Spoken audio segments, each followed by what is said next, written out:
महाराष्ट्राचा नवा मुख्यमंत्री कोण? आज रात्री उत्तर मिळण्याची शक्यता। महाराष्ट्राच्या सत्ता स्थापनेवरती रात्री 9 वाजता दिल्लीमध्ये बैठक। फडणवीस, शिंदे, अजितदादांशी अमित शहा करणार चर्चा।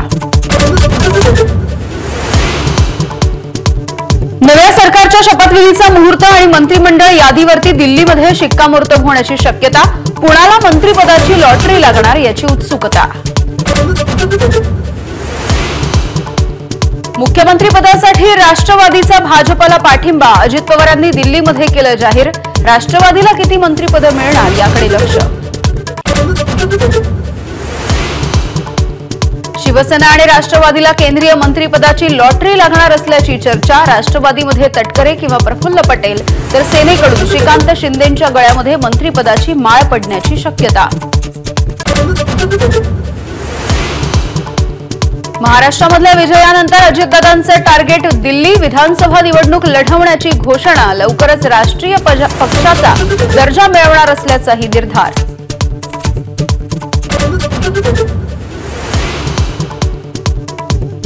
अति आत्मविश्वास काँग्रेसला नडला। उद्धव ठाकरेंचं नाव जाहीर केलं असतं तर 5% मतदान वाढलं असतं। अंबादास दानवेंचा हल्ला बोल तर चिल्लर गोष्टीमध्ये पडायचं नाही, पटोलेंचा पलटवार। मतदानाची वेळ संपल्यावर 7.83% मतांची वाढ झाली कशी? नाना पटोलेंचा सवाल। वाढीव मतदान झालेल्या केंद्रावरचं व्हिडिओ फुटेज जारी करण्याची मागणी।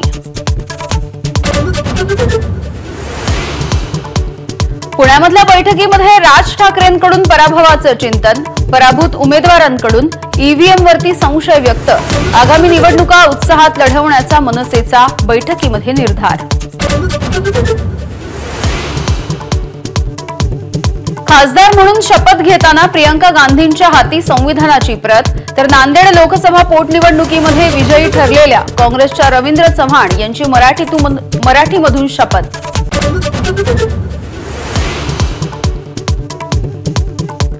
हेमंत सोरेन यांनी चौथ्यांदा घेतली झारखंडच्या मुख्यमंत्रीपदाची शपथ। इंडिया आघाडीचे नेते शपथविधीच्या सोहळ्यासाठी उपस्थित। नालासोपाराच्या अग्रवाल नगरीमधील 41 अनधिकृत इमारतींवरती वसई विरार पालिकेकडून तोडक कारवाई। कचरा भूमी सांडपाणी प्रक्रियेसाठी आरक्षित भूखंडावरती अनधिकृत बांधकाम।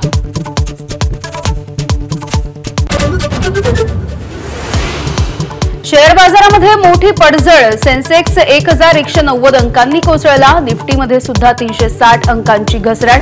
गुंतवणूकदारांचं कोट्यवधींचं नुकसान।